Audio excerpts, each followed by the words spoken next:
Muy buenos días, buenas tardes, buenas noches, dependiendo de la hora que estén viendo esta transmisión, este video. Dios los bendiga. Qué placer y qué honor estar un domingo más en compañía de ustedes para disfrutar de este espacio que hemos llamado Escuela Bíblica Dominical de la Iglesia El Cordero de Dios. Eh, es un placer estar acá compartiendo y un día más recibiendo las bendiciones del Señor a través de su maravillosa palabra. Vamos a orar, una breve oración. Les pido que cierren sus ojos, me acompañen en esta breve oración para enfocarnos y poner toda nuestra energía y nuestra concentración en estudio de la palabra, en este mensaje, y disfrutar así de lo que Dios quiere decirnos el día de hoy.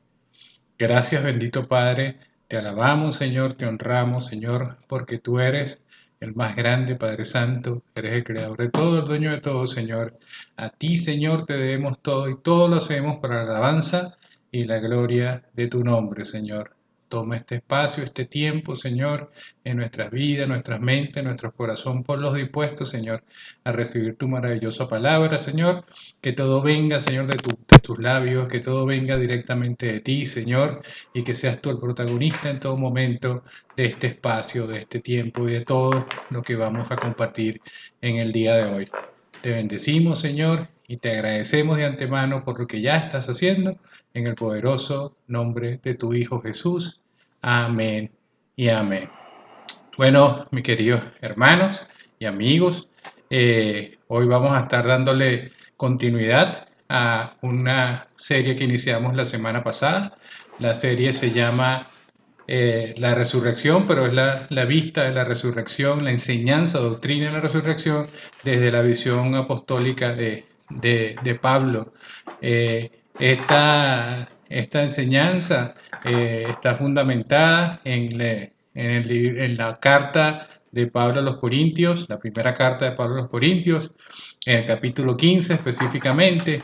La semana pasada, en el inicio, en la primera parte, estudiamos y analizamos los versículos, perdón, desde el 1 hasta el versículo 11. Eso está en nuestra página de Facebook y en nuestro canal de YouTube, al cual les recuerdo que se suscriban. Nos puedes conseguir como Iglesia El Cordero de Dios, BZLA. Ahí hay contenido que estamos subiendo semanalmente. Ya empezamos con el canal, empezamos a subir contenido. Esta serie se está guardando en ese lugar, en YouTube, y también en nuestra página habitual de Facebook. Dentro de la galería de videos puedes conseguir también esta y muchas otras series que serán de bendición. Entonces, hoy vamos a iniciar con la segunda parte de este estudio. Le pido tomen de nuevo su papel, su lápiz, su cuaderno, su lápiz y su Biblia para ir juntos a través de este maravilloso camino de la palabra del Señor. A manera de introducción, podemos decir que una de las verdades que como cristianos nosotros creemos con mayor firmeza es que habrá una resurrección de todos aquellos que mueren en Cristo. Esa es nuestra esperanza, nuestra bendita esperanza. Desde la visión amplia de la resurrección, dentro del evento de la segunda venida, está escrito que en la resurrección, tanto los impíos, así como los piadosos, resucitarán en ese momento de ese evento, en la venida del Señor. Veremos más adelante qué es lo que implica este evento. Esto dentro del marco de la resurrección como nuestra esperanza y de lo que el Señor Jesús dijo específicamente, entre muchas cosas que dijo de este tema en el Evangelio de Juan. Podemos ver en el capítulo 5, vamos a leer del versículo 25 al 29, se lo voy a compartir acá brevemente para que lo leamos juntos, este pasaje a manera de introducción. Dice la palabra del Señor, Juan 5, del 25 al 29. En verdad os digo que viene la hora y ahora es cuando los muertos oirán la voz del Hijo de Dios y los que oigan vivirán. Porque así como el Padre tiene vida en sí mismo, así también le dio al Hijo el tener vida en sí mismo. Y le dio autoridad para ejecutar juicio porque es el Hijo del Hombre. No os admiréis de esto, porque viene la hora en que todos los que están en los sepulcros oirán su voz, y saldrán los que hicieron lo bueno a resurrección de vida, y los que practicaron lo malo a resurrección de juicio. Entonces, mis queridos hermanos, esto es parte de lo que el Señor Jesús de su propia boca habló acerca de la resurrección. Y vamos a seguir entonces ahondando en este tema. En la argumentación que Pablo empezó hacia los Corintios está enfocada principalmente en la resurrección de ellos y en general de los creyentes. Y esa resurrección para estar con Cristo en el día de su venida. Estarían entonces los creyentes revividos con la vida que a Él, a Cristo lo revivió y resucitados para compartir con Él la gloria que el Padre le ha dado. Recordemos que somos como creyentes, porque se nos dio la potestad de ser hijos de Dios. Somos entonces coherederos con Cristo de todas las bendiciones que tiene el Padre en el Hijo y son entonces para nosotros. La primera parte vimos la certeza. Pablo enfocó acerca de la certeza del evento de la resurrección de Cristo y la conexión fundamental de este evento de la resurrección de Cristo dentro del Evangelio, como columna y como base fundamental del Evangelio. Ahora, en el día de hoy, en este segundo lugar, vamos a ver lo que hemos titulado esta segunda parte como las consecuencias de negar la resurrección. Ahora Pablo, en esta segunda parte, vamos a estudiar de los versículos desde el 12 hasta el 19, son pocos versículos, pero este pasaje es muy profundo y de mucho contenido de bendición. Pablo en este pasaje quiere hacerles ver o pasa a hacerles ver a los corintios la incongruencia que están viviendo por seguir esa falsa enseñanza de la negación de la resurrección, una falsa enseñanza, ya sea por tradición o por permeó culturalmente. Hablamos la semana pasada de porque la iglesia, o que Corinto estaba ubicado dentro de Grecia, lo que tiene mucha influencia de la cultura griega, entre ellos los filósofos que estaban contrarios o que tenían esta misma corriente de pensamiento acerca de la negación de la resurrección de los creyentes. No olvidemos entonces que dentro de este contexto, que el hilo central de la argumentación que Pablo está presentando aquí es que si no hay resurrección de los muertos, entonces eso implica que Cristo no resucitó tampoco. Y si Cristo no resucitó, entonces tendríamos que llegar a algunas conclusiones que son bastante incómodas, unas conclusiones bastante, digamos, incómodas. Porque si la resurrección como una verdad fundacional del Evangelio, si fuera eliminada, muchas más cosas que quizás los corintios pensaban que podían perderse, serían también eliminadas muchas más cosas. Porque a fin de cuentas, todo se desvanecería, porque no es lo mismo haciendo una ilustración de una casa, que usted tumbe una pared de la casa, quizás todo lo que estaba sostenido en esa pared se va a caer y va a afectar el otro lado y va a tener una afectación parcial, pero si usted quita los fundamentos, si quita las bases de la casa, y esto hago una analogía con la resurrección en lo que es el Evangelio, si usted quita los fundamentos, todo se desvanece, todo se cae y todo se vuelve polvo. Entonces vamos a empezar en el mensaje, en el pasaje, perdón, vamos a leer el pasaje completo y luego vamos a ir a través de los versículos haciendo el estudio del día de hoy. Voy a compartirles acá, 1 Corintios, los versos del 12 al 19, leamos el pasaje completo. Dice la palabra del Señor, versículo 12, dice, pero si se predica de Cristo que resucitó de los muertos, ¿cómo dicen algunos entre vosotros que no hay resurrección de muertos? Porque si no hay resurrección de muertos, tampoco Cristo resucitó. Y si Cristo no resucitó, vana es entonces nuestra predicación, vana también es vuestra fe. Y somos hallados falsos testigos de Dios, porque hemos testificado de Dios que Él resucitó a Cristo, al cual no resucitó, si en verdad los muertos no resucitan.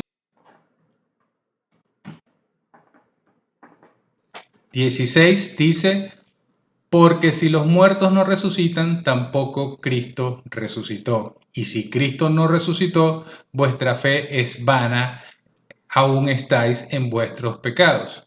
Entonces también los que durmieron en Cristo perecieron. Y 19 dice, si en esta vida solamente esperamos en Cristo, somos los más dignos de conmiseración de todos los hombres. Entonces, mis amados hermanos, vamos a empezar a desgranar, vamos a empezar a desmenuzar el contenido de este pasaje. El versículo 12 dice que si se predica que Cristo resucitó a los muertos, como dicen algunos, entonces Pablo le pregunta a los corintios cómo es que algunos entre vosotros dicen que no hay resurrección de muertos. Lo que Pablo busca mostrar aquí en el inicio de este pasaje es hacer el planteamiento del problema central de la cuestión que está Pablo argumentando.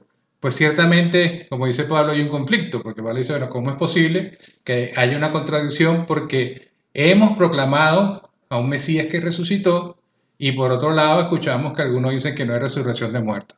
Esto sería, lo que dice Pablo, inconsistente, pues según la palabra, estas dos cosas están unidas. Estos dos eventos están unidos y son indivisibles. No existe un evento sin el otro. Existen solamente los dos eventos. Un evento, que es el primero, la resurrección de Cristo, es la garantía del segundo evento, que es la resurrección de los creyentes.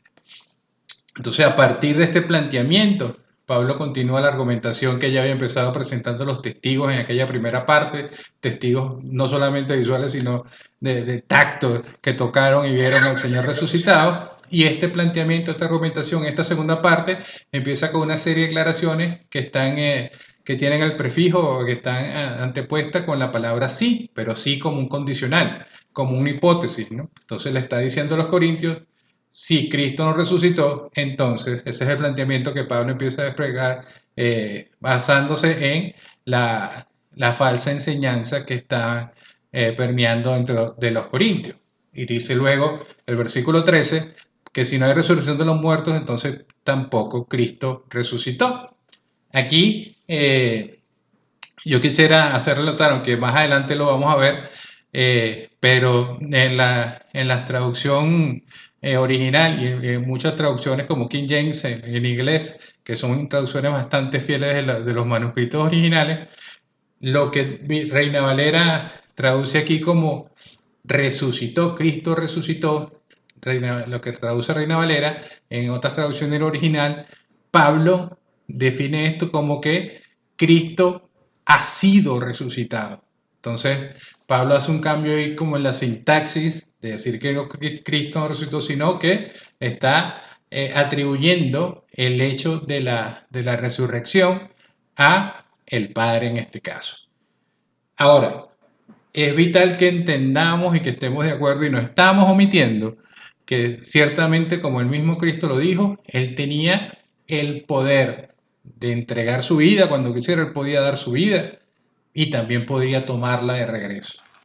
Es decir, Cristo podía resucitarse a sí mismo, pero no lo hizo así, porque según las Escrituras, Cristo, quien no escatimó, dice la palabra, que no escatimó el ser Dios para encarnarse y ser hombre, y cuando se hizo hombre, no solamente hombre, sino que se hizo siervo del Padre y se hizo siervo fiel, dice la palabra, hasta la muerte y muerte de cruz. Entonces, como él vino, dijo, innumerables veces dijo que él vino a hacer la voluntad del Padre, no la suya.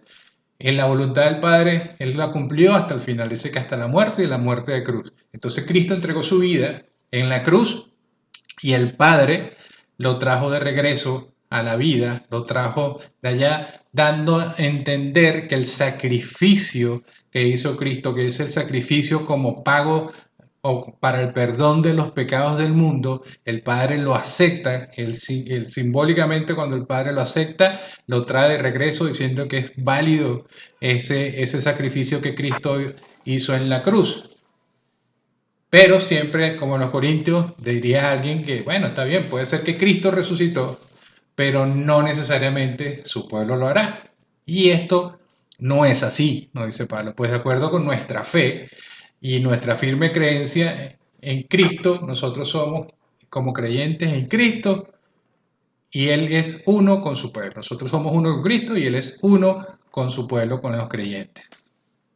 Cuando Adán pecó en el inicio, en el pecado original, la raza humana entera cayó. Adán era la humanidad, él representaba a la humanidad como primer hombre, fue el primer rasgo de la humanidad. Entonces, de ahí en adelante, la raza entera, la humanidad entera, también pecó, porque entonces toda la raza, toda la humanidad posterior a Adán era una con él. En Adán entonces, todos murieron. Incluso los que no pecaron, los que no pecamos en la misma transgresión o de la misma manera que lo hizo Adán también, dice la palabra que todos, por esa naturaleza caída, todos de ahí en adelante estaban muertos en delitos y pecados. O sea, toda esa sucesión de la humanidad estaba bajo la misma sentencia de muerte porque esa humanidad era una con Adán y no se podía separar a Adán de esa posteridad. Ahora entra Cristo. ¿Cristo quién es? El segundo Adán. Y este segundo Adán también tiene una posteridad que somos todos y cada uno de los creyentes que somos uno con él. Y nadie puede separar a los creyentes y nadie puede separar a Cristo de su pueblo. Si los creyentes no viven, entonces quiere decir que Él no vivió. Y si Él no resucitó, hablando de Cristo, entonces ellos, los creyentes, tampoco resucitarán. Porque lo que le sucede a Él necesariamente también tiene que sucederle a ellos. La cabeza de la iglesia, quien es Cristo, y los miembros, que es el cuerpo, que es la iglesia, que somos cada uno de los creyentes, están tan unidos que no hay forma de separarlos. Es una unión tan firme, están sellados, tan unidos, eso viene unidos por el Padre, que eso no puede ser separado. Entonces, si Cristo hubiese dormido el sueño eterno, no hubiese resucitado, entonces toda alma justa también habría hecho lo mismo. Y si Él resucitó, ¿qué quiere decir entonces? Que todos aquellos, lo que Él ha tomado para sí, para que sean parte y porción de su propio ser, también resucitarán. Dice el versículo 14, y si Cristo no resucitó, vana es entonces nuestra predicación, vana es también vuestra fe. Mis hermanos, si Cristo no resucitó, todos, absolutamente todos, ustedes, incluyéndome, estamos aquí en este momento perdiendo el tiempo de una manera muy triste. Podríamos abandonar toda afiliación que tenga usted con una congregación, con una iglesia, pues toda membresía la puede abandonar ahora mismo porque de verdad no valdría para nada. Porque sería vana, vana es vacío, es fútil, es sin sentido. Vana sería nuestra predicación, lo que nosotros predicamos de Cristo, y vana sería también nuestra fe. El cristianismo no tiene sentido sin la resurrección y por eso se considera la resurrección un fundamento del Evangelio y por tanto de la fe. Quisiera compartirle un par de versículos para darle un poco más de soporte a esta posición de la resurrección. Yo quisiera compartirles en la carta de Pablo a los Romanos, en el capítulo 1, vamos a leer los versos 3 y 4, permítanme un segundito para compartirlo. Dice la palabra Romanos capítulo 1, versos 3 y 4. Acerca de su Hijo, Dios hablando del Hijo de Dios, nuestro Señor Jesucristo, quien era del linaje de David según la carne. Esto habla de la humanidad de Cristo. Cristo era 100% Dios, pero también era 100% hombre. Y por la parte de ser hombre, el linaje de la carne dice que es el linaje de David, de la tribu de Judá. Versículo 4 dice, quien fue declarado Hijo de Dios con poder.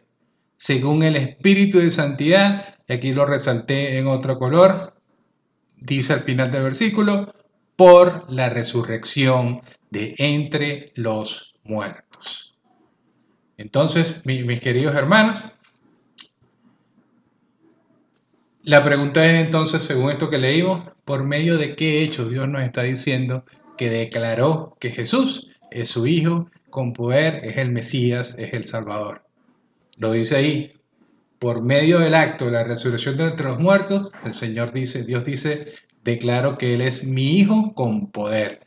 ¿Y con poder para qué? Ya leímos antes que tiene poder para hacer juicio y también tiene el poder, dice Mateo 28, que le fue dado todo poder y toda potestad en el cielo y la tierra, le fue entregado a Cristo. Este hecho lo que muestra de nuevo es que el sacrificio que hizo en la cruz, Cristo fue acepto por el Padre, por Dios Padre, y Jesús entonces verdaderamente el Cordero de Dios que quita el pecado del mundo. Y esto es parte de lo que predicamos y esto es parte de lo que profesamos como el centro de nuestra fe. Porque si Cristo nos resucitó, entonces ¿de qué sirve esta predicación? ¿De qué sirve la palabra? ¿De qué sirve todo esto que profesamos? Entonces nos vamos dando cuenta en este par de versículos, nos vamos dando cuenta, Pablo nos está empezando a mostrar, mis hermanos, mis amigos, lo serio de las implicaciones de negar el hecho de nuestra resurrección. Porque cuando negamos este hecho, también estamos negando la resurrección de Cristo. Y entonces también, según lo que leímos ahorita, estaríamos negando que Cristo es el Hijo de Dios. Y el Hijo de Dios con poder, como lo dice el Padre. Entonces todo está profundamente ligado. Todo tiene que ser de la manera como está escrita. Negar la resurrección, entonces echa por tierra los fundamentos de la fe cristiana, pues entonces es lo que quiere decir Pablo en este versículo al final, que dice entonces, por eso es que vana sería nuestra fe. Luego en el versículo 15 dice que somos hallados falsos testigos de Dios porque hemos testificado de Dios que Él resucitó a Cristo. Eso es lo que estamos testificando, dice Pablo, hablando de Él y de los otros apóstoles, y en este caso de nosotros como cristianos, al cual entonces no resucitó, si en verdad los muertos no resucitan. Si Cristo no resucitó, entonces lo que dice Pablo aquí, yo como parte de los apóstoles y todos los apóstoles somos encontrados como falsos testigos. Y a ver, dicen que cuando un hombre da un falso testimonio, usualmente debe tener un motivo para hacerlo. Pero yéndonos al caso de los apóstoles, de Pablo y el resto de los apóstoles, ¿qué motivo podrían tener ellos para decirle esto de la resurrección como algo falso, como una mentira? ¿Qué ganaban dándose el falso testimonio? Porque de la resurrección de Cristo, porque si Cristo no había resucitado, ese falso testimonio lo que le podía traer a ellos era cualquier cosa menos ganancia.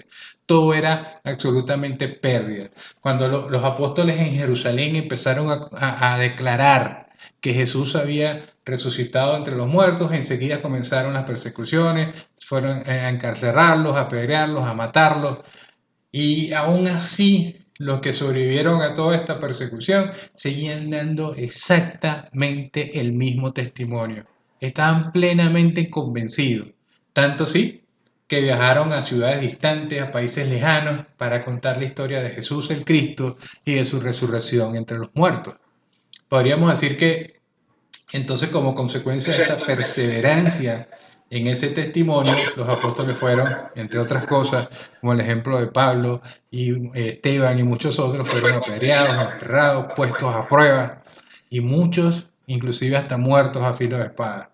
Pero lo más grandioso es que ninguno de ellos, según el testimonio de la palabra misma, ninguno de ellos se retractó jamás de su testimonio acerca de la resurrección de Cristo. Yo no sé, mis queridos hermanos, cuántos de ustedes han tenido el tiempo, han dedicado tiempo para leer el Nuevo Testamento de manera completa. ¿Cuántos se han tomado la molestia de hacer esto? Y no estoy hablando de una lectura profunda, de un estudio de toda la palabra del Nuevo Testamento, porque inclusive una lectura liviana, una lectura sin mucha profundidad, superficial, revela de inmediato que este Nuevo Testamento, hablando de los apóstoles, no pudo haber sido escrito por un grupo de charlatanes, ni mentirosos, ni desquiciados.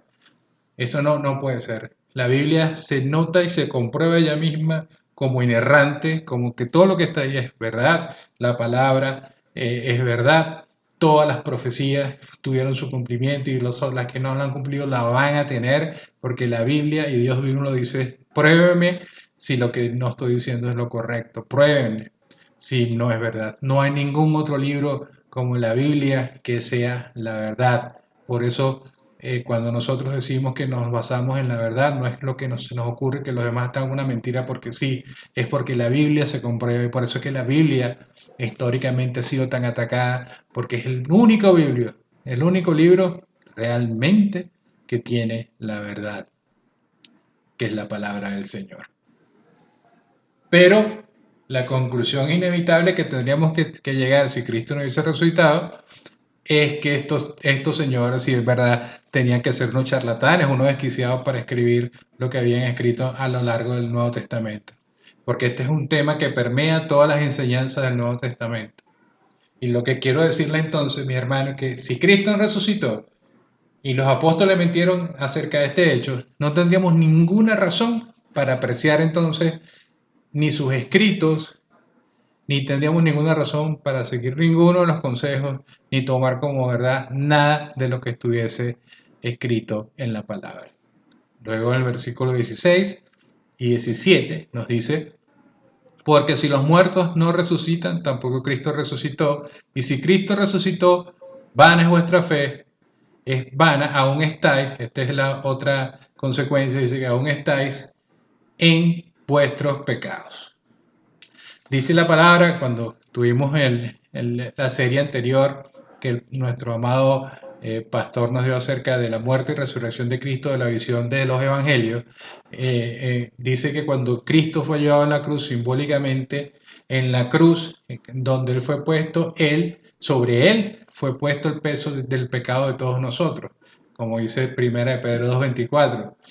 Dice que el que no conoció pecado, el que fue obediente, el que siguió la ley, el que nunca pecó, el que nunca se dio a una tentación, y mira que pasó por muchas tentaciones directamente desde el mismísimo enemigo, desde el diablo. Ese que no conoció pecado fue hecho pecado por nosotros, como dice Pablo mismo en la segunda carta a los Corintios.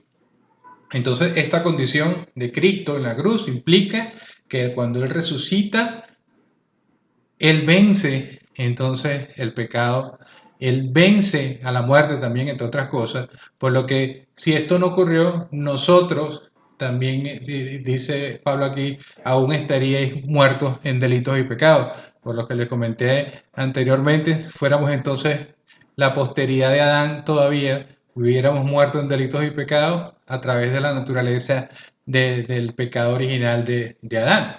No hubiese habido resurrección, no hubiese habido perdón, porque entonces el Padre no hubiese aceptado ese sacrificio como perdón, no hubiésemos sido perdonados los pecados y la paga del pecado es la muerte.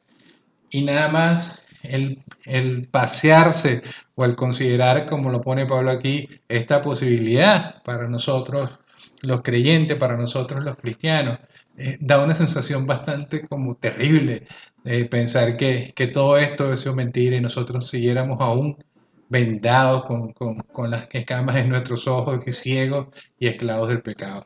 No, esclavos del pecado porque no podríamos ser liberados de ese dominio, como dicen en Juan en el capítulo 8, porque solo aquel al que el Hijo libertare sería verdaderamente libre.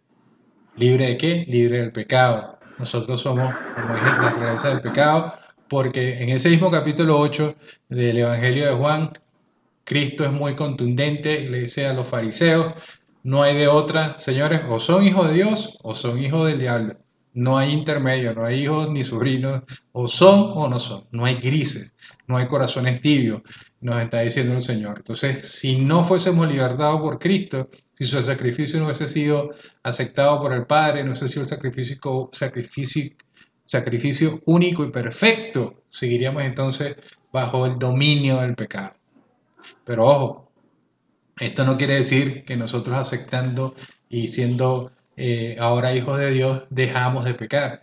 Desafortunadamente seguimos viviendo en el mismo cuerpo, tenemos todavía parte de nuestra naturaleza del viejo hombre, esa naturaleza que nos dice la misma palabra en Romanos que debemos cambiarla haciendo la renovación de la mente, o sea, sustituyendo las viejas costumbres por las nuevas según la palabra, pero eso es un proceso y dentro de ese proceso no somos más, no nos exime de pecar, pero la diferencia es que la diferencia con los no creyentes, con los que no han recibido a Cristo, con los que aún son esclavos de Satanás, pecan porque sí, porque es su naturaleza es pecar, no lo hacen voluntariamente ni involuntariamente ni con alguna conciencia, porque sí, porque esa es la naturaleza del hijo de Satanás, esa es la naturaleza pecaminosa.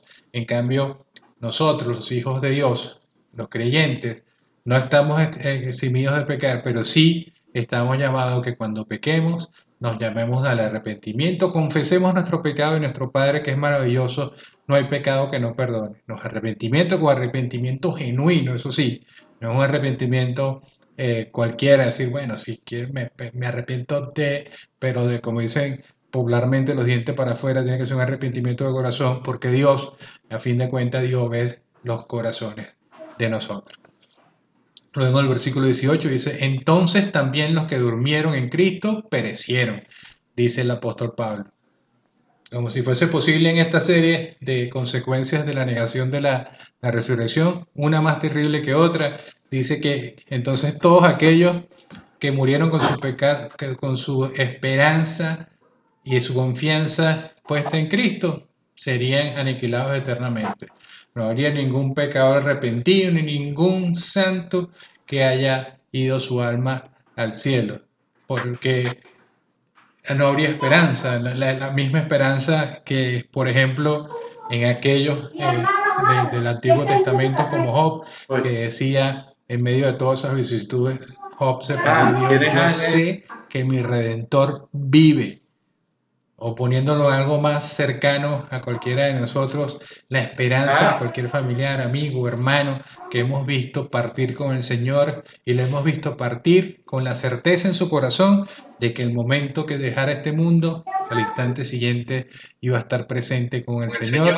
Tendríamos entonces que bajo a esa gente que partió antes, que sabemos que tenía esa confianza, tendríamos tristemente que pensar que se fueron en una confianza en algo vano, en algo vacío, se fueron creyendo en nada y sabemos que no es de esa manera.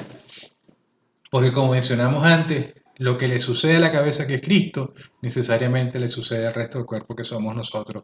Y si con Cristo nosotros morimos y fuimos sepultados y Él no resucitó después, entonces quiere decir que si Él sigue en el sueño eterno, nosotros y todas esas almas piadosas que perecieron permanecen también en ese sueño eterno, porque somos uno con Él. Si en esta vida solamente, el versículo 19 para cerrar dice que si en esta vida solamente esperamos en Cristo, somos los más dignos de conmiseración de todos los hombres. La palabra conmiseración significa lástima.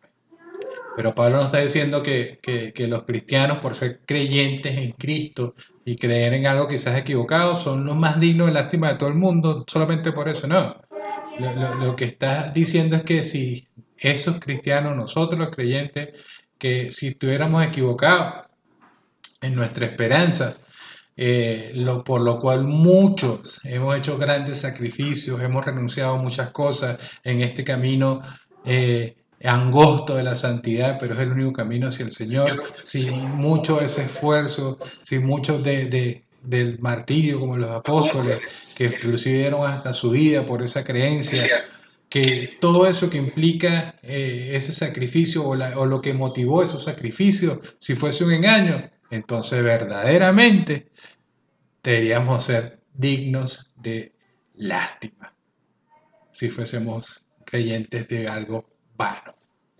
Pero hoy, mis queridos hermanos, para cerrar, quiero decirle que hoy tenemos esa bendita esperanza cierta porque Cristo está resucitado. Por eso los invito a los amigos que están iniciándose en este camino de la fe, los invito a que como nos dice la palabra, no es lo que le diga el predicador solamente. Leamos la Biblia tiene un mensaje para cada uno de nosotros. Leamos, confrontemos todo lo que se dice acá, todo lo que lea, búsquelo usted mismo en la Biblia, compruébelo, como dice la palabra, como los de Berea, que no importa si el mismísimo Pablo le lleva la palabra, ellos revisaban los manuscritos y verificaban que esto es verdad. Llénense de esto para que mediten en la palabra, recreen, vivan eso que está puesto en la palabra, para que acepten en su corazón este maravilloso y único sacrificio que hay por el pecado para la vida eterna. No hay otro, no hay forma, mis queridos hermanos, de que usted se salve a sí mismo, de que usted se perdone a sí mismo, no la hay. La única forma del perdón de nuestros pecados es aceptando el sacrificio que se hizo una vez para el perdón de no todos nuestros pecados, los pecados pasados, los pecados presentes y los pecados futuros. Este pasaje maravilloso para mí, fue un placer compartirlo porque es uno de los pasajes que tiene como la esencia misma de toda la palabra, ¿no? En pocos versículos, porque creo que si no en todos, en casi todos los versículos, por lo menos en una lista se hace mención a Cristo, y Cristo es realmente el centro de todo. Cristo es el centro de toda la palabra. Cristo es el centro de todo el mensaje, y aquí lo llama Cristo, Cristo, Cristo. En todo lo que dice Pablo es Cristo céntrico este mensaje, porque creo que es muy maravilloso. Entonces quiero, para cerrar, mis amados hermanos, dar una oración breve para que la palabra, como siempre, cumpla el propósito que tiene en la vida de cada uno de nosotros. Y como siempre, no regrese vacía, sino que regrese con fruto a nuestro Señor. Gracias, Señor Padre, por este maravilloso tiempo. Gracias por tu palabra. Gracias por el mensaje, Señor. Gracias por instruirnos en nuestro corazón, Señor. Guardaremos tu palabra en nuestro corazón y la viviremos, Señor, para que no sea letra muerta, para que no seamos simples oidores, sino que seamos hacedores, Señor, de lo que tú dices en tu palabra, Padre. Padre, bendigo la vida de cada una de las personas que están viendo este mensaje, Señor. Bendigo la vida de cada una de las personas, Señor, que están a tus pies, Padre Santo. Y también bendigo la vida de las familias y de todos los allegados de esas personas, Señor, que estarán pronto a llegar a tus pies, reconociéndote como el único Salvador y suficiente, Señor. Padre, gracias, Padre. Te bendecimos, Señor. Te damos toda la gloria. Es para ti, Señor, y para el Cordero por los siglos de los siglos. Amén. Gracias, mis amados hermanos, mis queridos amigos. Un placer y nos vemos de nuevo la próxima semana. Dios los bendiga, Dios los guarde.